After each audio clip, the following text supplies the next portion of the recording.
Big banks and institutions are required to keep a certain amount of cash in liquid reserves just in case things go wrong with their investments. So now if somebody goes to the bank and says, hey, can I get my $2,000 in my checking account again? The bank will have that cash in reserves to give this $2,000 out. And the second reason why is just in case things go really wrong in the economy and the bank investments go down, that they don't need a bailout from the government, aka taxpayers, to save the bank. Well, according to Christopher Wallen, who is the chairman of the Wallen Global Advisors, he says that not only are banks facing a tough situation financially, but they're actually facing insolvency. Now, for full transparency, I didn't know who Christopher Wallen is prior to this video. I read the article on MarketWatch that covered his analysis, and then I went on and I read his report and his analysis, which I'll link for you down in the description. So just take that for whatever it's worth. Now let me dive into his research and what he says. He starts off by explaining that the reported $2.2 trillion that banks have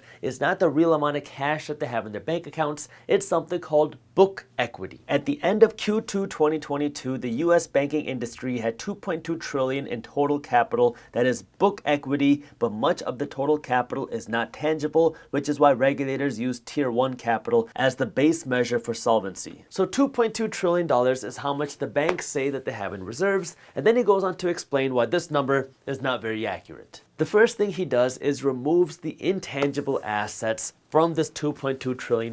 This is things like goodwill, because he says that if a bank were to go under and they had a fire sale, nobody would really care about goodwill. Goodwill, by the way, is the value of a brand, the value of your reputation. That's that type of intangible value. So the first thing he does is he removes the intangible values. So if we look at this chart under the US banking industry, you see that in the second quarter of 2022, there's $2.2 trillion in total equity capital, and then he removes some of the intangible assets and the goodwill, and then he adds in this MSR, which is mortgage servicing assets, and he says he's adding that back in just to be nice.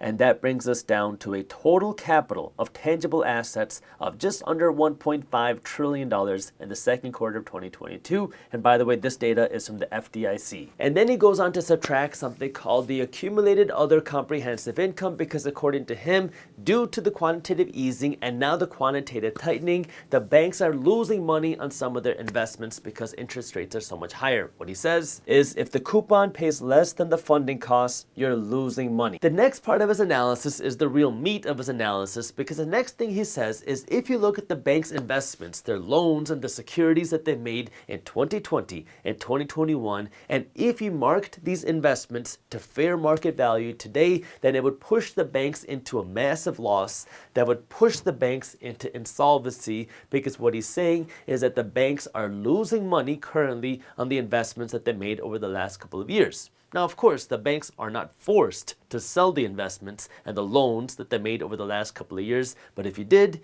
that's what he's saying would push the banks into insolvency. Let me show you what I mean. This is an excerpt from the MarketWatch article which explains this. He says that first he marks to market the losses on loans and securities created during 2020 and 2021 for the impact of the Fed rate hikes. Remember, these banks were making loans for 2, 3, 4% in 2020 and 2021, and now interest rates are significantly higher, and that's why he's saying that the banks are losing money on these loans. That right there is enough to push banks into insolvency with $1.74 trillion of losses from marking to market, and then you have another $794 billion of losses if the bank's US Treasury holdings and mortgage-backed security holdings were also pushed to market. Put this all together, and then you have a $1.3 trillion underwater shortfall. So this is the amount of liquidity that banks have, and then if you factor in the losses that they would make if they sold off all their loans and securities, that would push them to a negative $1.3 trillion. Now, if that didn't make any sense, let me explain what that means. Think of it this way. Over the last number of years, banks were making loans for 2%, 3%, 3.5%, and now they have all these portfolios of loans that they made out for 2 to 3 to 3.5%. Now remember, the banks don't just have this cash sitting in their account. They use debt to finance the loans. And so now the banks have income coming in from these loans, but if something bad were to happen, let's say the banks had some other bad investments and now they had to cover their bad investments. Well, how do you cover your bad investments? You sell off some of your other investments. And if you have a loan portfolio at 3% interest when the going rate is 7%, maybe 7.5%, well, what are you going to do? No one's going to pay the full price for this portfolio because they can just go out and get a loan portfolio at 7%. So that would force the banks to sell this loan portfolio at a discounted price if somebody were to buy it, because no one's going to want to buy a portfolio yielding 3% interest when they can pay full price and get a 7% interest return. So you'd have to get a discount if you're going to get the 3% return. So this is where he's saying is creating this huge shortfall where if things were to really hit the fan, then banks would be forced to sell off these loans at a huge discount, and that will put them negative. Because when they report this $2.2 trillion of liquidity, this $2.2 trillion worth of asset value, well, they're not factoring in the true, real value of their assets today. First, he removed the intangible values, things like goodwill, which if something bad were to happen, that goodwill is really not worth anything. So he removes the intangible values, then he removes some of the other assets, which are costing them more money than what they're bringing in, and then he subtracts all the other loans, which are now, according to him, negative value, and he factors that in, which brought it to a valuation of this negative $1.3 trillion worth of reserves. This is where, again, financial education becomes so important, because the reality here for you is that we are going to see problems in the financial sector and the economy again at some point in the future. Is it going to be in 2 months, 2 years, 20 years? Well, nobody knows exactly when, but the reality is we're going to see ups and downs in the market and the economy. The question is, what are you going to do about it? Are you going to freak out, or are you going to find the opportunities and be able to capitalize on it? Because the people that make the most money are the people that don't freak out, but use it as an opportunity to capitalize on the opportunities that are around you. So understanding that, okay, there's potential risks out there. How can I prepare right now? How can I become financially educated? That way I can take better opportunities and take advantage of them. And this is where the financial education comes in, because the reality is market crashes and recessions create more millionaires than any other time. But it requires you to be prepared and financially educated. Prepared means having some cash to actually capitalize on opportunities, because when bad things happen, assets go on sale. Distressed assets are an opportunity for you to come in and buy, but you need to have the cash. Then you have to have the education of knowing what it is that you want to buy. And of course, you have to be patient as well, because I think the internet has created this whole new movement of impatience where people want to see the returns, they want to see the action, they want to see the crash, they want to see the recessions, they want to see the boom right now. They don't want to wait for it to happen, when in reality, everything takes time. The 2008 crash started in like 2005, 2006. That's when the problem started to brew. The problem really blew up in 2008. The real estate market didn't bottom out until 2012. So we're talking about 6 or 7 years from the problem until the real problem ending.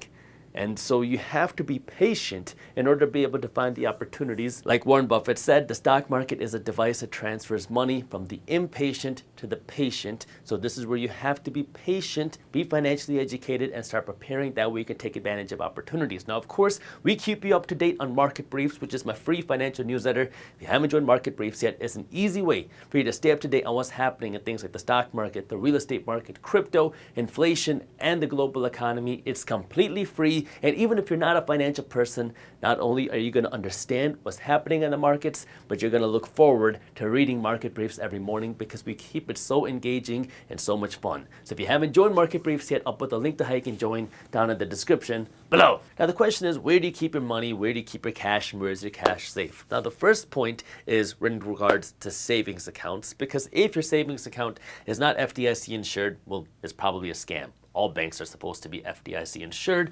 but when it comes to your bank, you want to consider looking at a high interest savings account, because there are some banks that offer higher interest rates. Many of these are online banks. They're FDIC insured, but they pay out a higher interest rate than normal. Now, of course, make sure you do your own due diligence. Never blindly listen to a random guy on YouTube. Find a bank account that you believe in, that you believe is good, and make sure you do your own research. I keep my money in a high interest savings account. Actually, I have multiple different high interest savings accounts, because I don't want to keep too much cash over FDIC limits in one account. So I have multiple different accounts.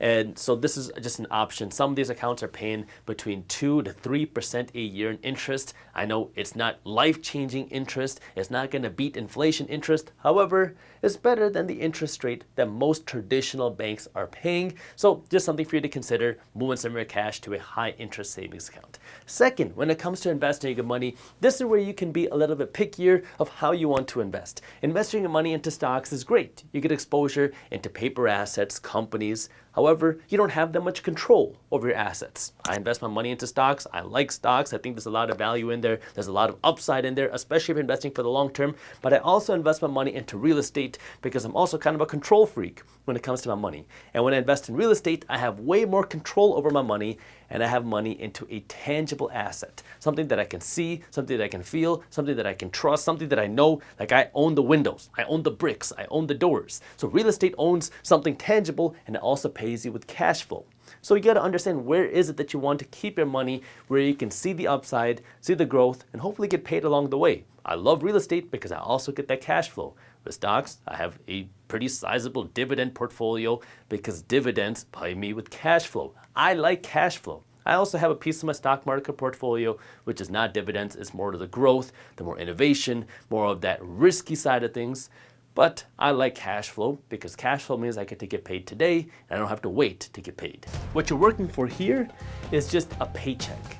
You're working to go do your job and get paid. Now, when you make your way up here to the executive structure, you might get a hybrid where you're getting a salary plus some incentives like a piece of the company, a piece of profits. But for most situations, not all, but for most situations, when you're just